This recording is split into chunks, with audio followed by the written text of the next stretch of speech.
Oke. Oke, lo action dokter hari ini melaporkan siapa lagi dokter? Melaporkan seseorang ya yang berhubungan dengan dugaan tindak pidana pencemaran nama baik. Itu terlapornya kita nggak bisa sebutin secara lengkap ya. Inisial aja. Inisial boleh. Inisialnya R dengan profesi tenaga medis. ya udah R. aja ya R.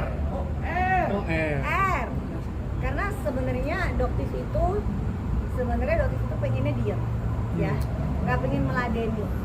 Tapi kok dokter lihat kayak bola liar, semakin melebar kemana-mana. Semakin dokter diam, dibilang dokter panik lah, takut. Tapi kalau dokter melapor kan dibilangnya oh kayak nggak ada kerjaan, nggak ada ini, nggak ada ini. Tapi dokter sebagai warga negara yang taat hukum, ya kalau misalnya boleh ngelabrak sih pengennya ngelabrak aja gitu ya, biar cepat selesai gitu kan. Tapi ini kan negara hukum gitu, jadi ya satu-satunya jalan untuk menuntut keadilan ya dokter datang untuk melaporkan seperti itu ya. Bukti apa aja, Dok? Yang dibawa. Buktinya sih udah cukup banyak sih, insya Allah ya, insya Allah Ada sangat jelas. elektronik ya, bukti elektronik karena melalui sarana elektronik. Ya, sarana elektronik ya. Dan Tapi ada Bapak beberapa Kak- saksi juga nantinya, Oh, Iya. berapa Ada saksi saksi. yang disiapkan? minimal 2. 2 saksi. Dokter PPK ini ada hubungannya sama pemanggilan saat kemarin yang bersama Nikmit? Ada nggak ya? Ya seputaran itulah. Yang penting ya seputaran itulah. Jadi sebenarnya nggak jauh ya sebenarnya ya, hanya ya seputar itu aja. Cuman untuk menghentikan ini, jadi saran dokter untuk para masyarakat ya, atau yang nggak ngerti apa-apa, atau yang cuma mendengar katanya lebih berhati-hati di dunia medsos. Ya, karena sekarang dokter sudah nggak mau lagi diam. Selama ini dokter diam, tapi sekarang saatnya dokter untuk lebih keras. Ya, untuk kalian yang hanya pandai berbicara, menuduh tanpa ada bukti, ya siap-siap aja dokter laporkan. Dan dokter nggak akan bosan ya untuk melaporkan, karena beberapa kasus pernah setelah dokter selidikin, ternyata buzzer-buzzer ini memang ya maaf banget, tapi keadaan kondisi ekonomi mereka ternyata jauh di bawah standar, sehingga pada saat dokter ingin melaporkan ke proses yang lebih lanjut ya sayang lah, kasihan gitu. Jadi lebih hati-hati aja gitu. Dokter, Ya, semakin dalam dokter dunia medsos.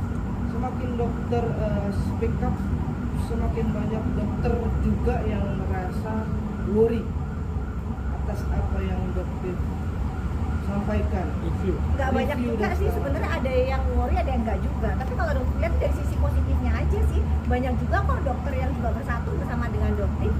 Kita sama-sama pengen bikin bisnis skincare Indonesia jadi bener gitu. Jadi kalau misalnya ada yang worry sih sebenarnya perlu dipertanyakan ya, kenapa kok worry. Terus selama ini kalian melihat banyaknya skincare yang menipu masyarakat, owner yang menipu masyarakat, bahkan profesi dokter pun digunakan untuk menipu masyarakat, kok diam gitu. Jadi pada saat dokter membuka ini kok protes, ini kan lucu sebenarnya gitu. Dok, pada akhirnya kan terjadi perpecahan di kubu dokter sendiri ya, Dok. Tanggapan dokter seperti apa sih, Dok? Kok yang harusnya dokter itu memberikan edukasi yang baik, tapi malah ada yang kesana kemari segala macam. Enggak sih, kalau dokter merasa nggak ada perpecahan aja sih, dokter kan sendiri aja. Jadi ya memang dokter tugasnya mereview, Oke. menyampaikan hasil lab, ya itu aja sih. Oke, sebagai dokter merasa miris gak sih bahwa apa yang saya sampaikan malah dibantahkan dengan profesi yang sama gitu loh, Dok? Ya selama yang dokter sampaikan berdasarkan fakta, bukti, ya tidak perlu miris ya. Mungkin mereka hanya belum mengetahui sih apa sih sebenarnya visi dan misi dokter yang sebenarnya. Karena mungkin mereka yang hanya melihat dari medsos tanpa mengenal sebenarnya kepribadian dokter itu apa. Nah, dengan adanya peran Dokter di situ, kenapa nggak lembaga saja yang bertindak aja gitu, Dok? Mungkin itu karena kan ini banyak masyarakat, mungkin nggak seberapa banyak ya. Itu kenapa nggak lembaga aja kayak BPOM, seperti apa? kayak BPOM untuk kayak yang nongol aja gitu, Dok? Mungkin Kan terkait. Badan POM memang instansi tertinggi ya dalam suatu pemerintahan. Dokter kan sebenarnya ingin membantu saja, bukan untuk melangkai atau mendahului Badan POM, tidak gitu. Ya, ya pada istirahat ya. Dok, pada prinsipnya intinya siapapun yang mengeluarkan produk yang tidak baik pasti akan disikat itu. insya Allah yang jelas ya sekarang kan sudah mulai bener nih. Jadi insya Allah pada nggak jauh banget lah perubahannya dibanding yang sebelum masa-masa Doktif muncul ya Bang ya. Kalau itu melanggar ya kita tentu pasti laporkan ya. Kita Iya. dukung dengan fakta-fakta dan bukti-bukti. Kemudian ini Kak, saya pengen nambahkan dikit soal pekerjaan kami ini. Jadi saya pertegas ya, pekerjaan kami ini bukan untuk memenjarakan orang, enggak. Yang memenjarakan orang itu tugasnya hakim menjatuhkan vonis, kemudian kejaksaan yang eksekusi jika misalnya vonisnya hukuman penjara. Jadi bukan kami ini hanya menyampaikan suatu laporan atas suatu peristiwa tentang dugaan terjadinya tindak pidana. Jadi kami hanya menyampaikan laporan itu, sudah silakan nanti yang menindaklanjuti kepolisian, kemudian sampai ke tahap persidangan sampai jatuhnya satu putusan hakim. Jadi bukan tugas kami itu untuk yang memenjarakan orang ya.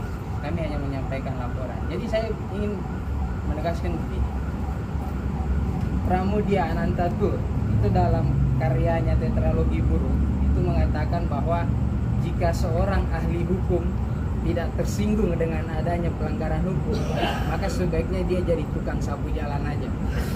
Jadi kami tuh, saya bersama rekan saya sebagai seorang advokat, jika datang seorang kepada kami, tentunya kami mempelajari peristiwanya seperti apa kronologisnya.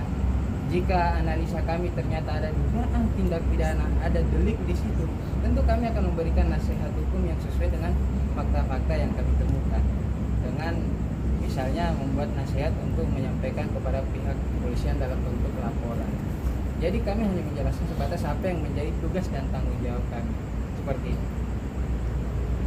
Nah, ada tambahan mungkin Dok? Ya, jadi sekali lagi Doktif pesankan ya untuk lebih berhati-hati dalam dunia medsos ya.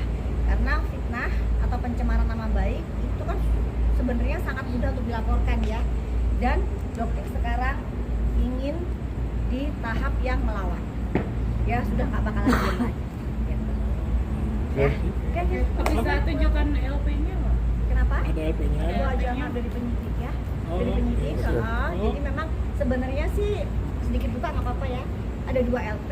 Oh, ada dua. Ada dua. Tapi Doktif nggak mau lagi mengumbar itu karena jadi nanti akan ada banyak kejutan. Ya, karena Berarti- Doktif sudah capek dengan berbagai macam fitnah yang luar biasa ke Doktif. Tunggu aja ya. Jadi hati-hati dengan jari kalian. Ya, hati-hati itu aja karena beberapa juga sudah sempat Doktif mau laporkan. Doktif Tapi ini Doktif kasihan berarti aja. di 2 LP itu dengan orang yang sama atau orang yang berbeda? Berbeda. Oh, berbeda. Satunya lagi selain R Nggak mau siapa? bicara dulu, itu akan jadi surprise buat Oh, teman-teman oke. semua. Oke, Oke. teman-teman ya. Tapi nggak bisa sebut inisialnya Nggak satu bisa, lagi. nggak bisa. Tapi yang jelas bakalan seru banget ya. Ini bakalan seru banget karena lumayan agak berat. Berarti Ya. sama-sama pencemaran nama baik ya dok? Nggak mau komentar biar ya, biar buat teman-teman surprise aja. Karena lumayan agak Oke. berat ya.